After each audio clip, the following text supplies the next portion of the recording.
Today, we're going to talk about how to tell stories in a presentation. And joining me is my YouTube friend, Kit Pang. So let's get into it.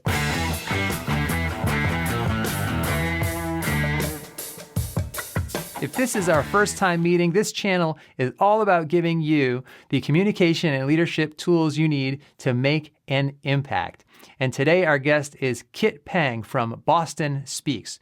We'll be talking about how to tell stories in a presentation. But first, Kit, can you tell us a little bit about your channel? Alex, first of all, thank you so much for having me on your channel. Your channel is one of my favorites when it comes to communication, improving one's speaking. So my channel, Boston Speaks, is all about helping individuals like yourself improve your public speaking to advance your career success. Kit, why don't you tell us why you think stories are so important when we're standing up and presenting? Well, sure, Alex. Storytelling is one of the most powerful state-of-the-art technologies that I'm going to say you can use in today's society.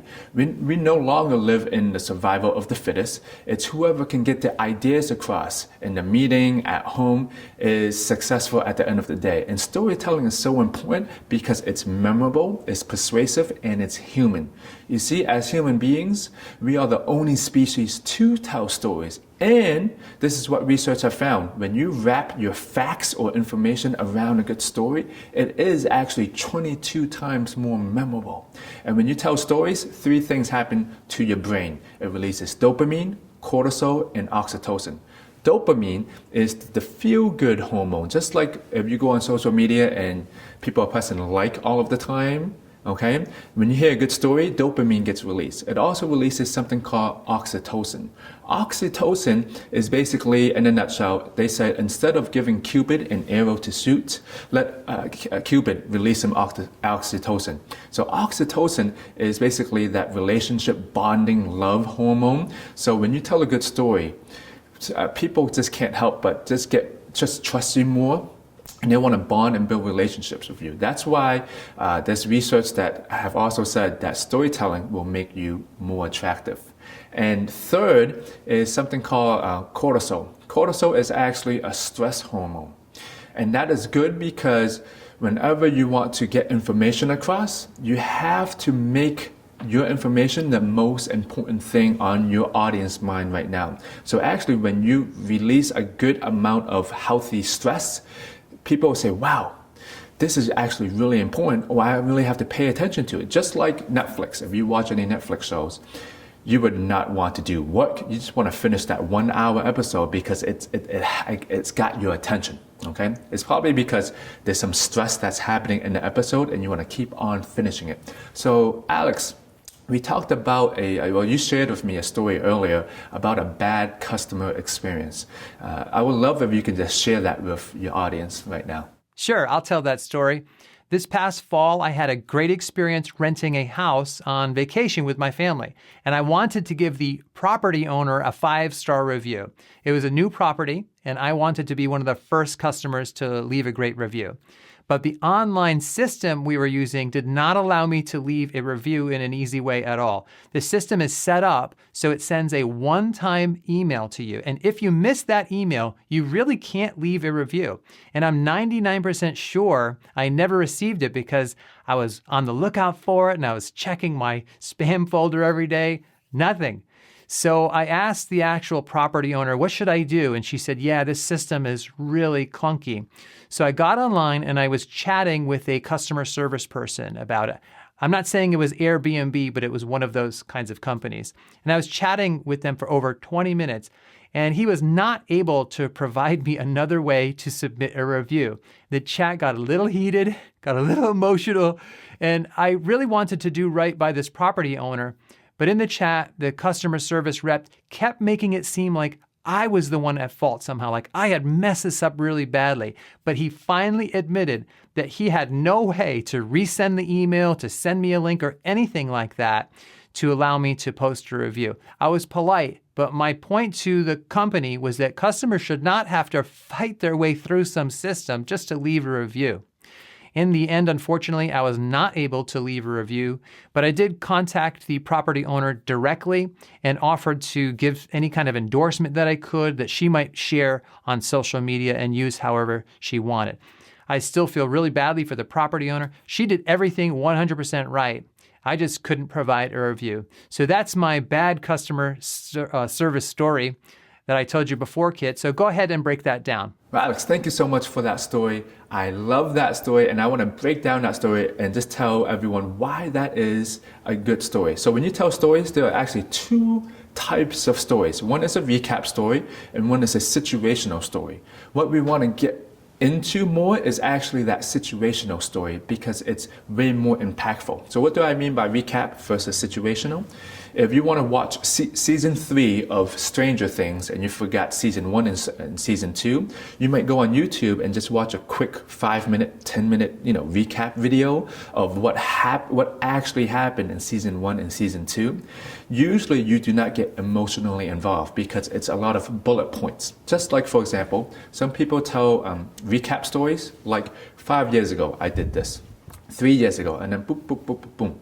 When you go into a situational story, that's exactly what you did, Alex. So I just want to break that down. First, it started with a time and a place. Okay? Even though you did not, let's say you don't have to say it out loud, we knew you entered a time and a place. And then second, you were describing what was happening around you. Okay? And then third, you were talking about your reactions to what was happening around you. That is so important. For example, you're talking about, wow, I had to check my spam folder, or I had to talk to this person for 10 minutes, 20 minutes online.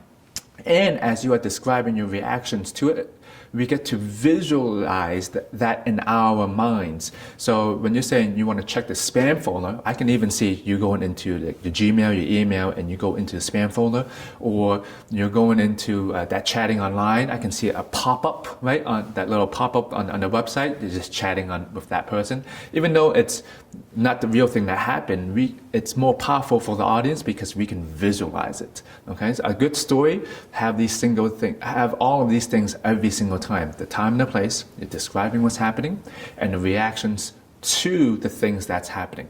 So if you have other people in your story, you can say, he said this, she said that, they were doing this. And also, the fourth thing is that the actions based off of how you were reacting to your events. What did you do or did not do? When it comes to storytelling and business, a lot of people feel like, wow, I can't tell stories because what's the point? Well, here's the thing. Most of the time, they don't know how to connect the lesson or the point to the audience and making it important for the audience. So let's say, Alex, you have that great story. You can take so many lessons from that story. Your next step now to make this a really impressive story is then to connect the dots for your audience. For example, the next thing you could say is, therefore, because I had such a bad customer experience, the next time we do things, we have to make sure that we are all on the same page, for example, or everyone gets clear communication, or whatever the lesson that you got from your story.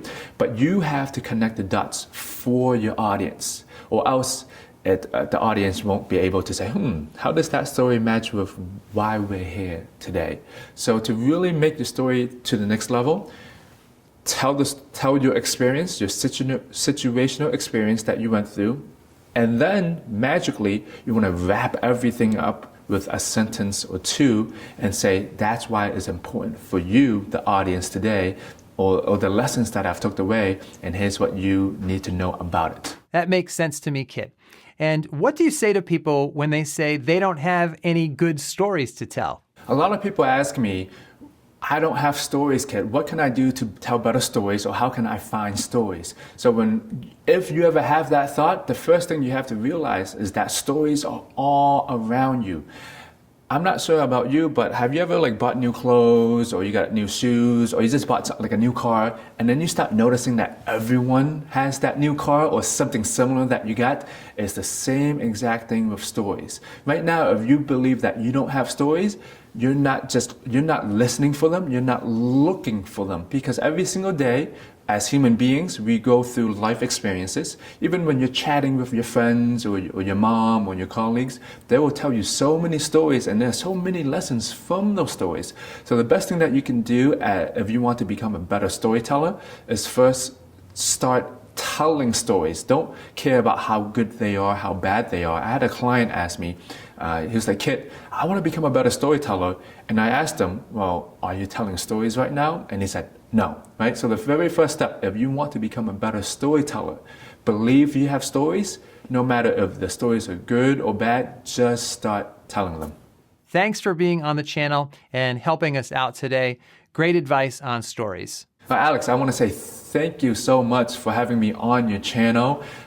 Your channel is one of my favorite when it comes to communication and speaking skills. So for the audience watching right now, I would definitely say press subscribe because Alex has great information to help you improve your communication skills. Well, thank you for that, Kit, and I would like to return the favor and recommend that you check out Kit's channel. The best place to start is watching his video on the best hand gestures for public speaking. It's excellent.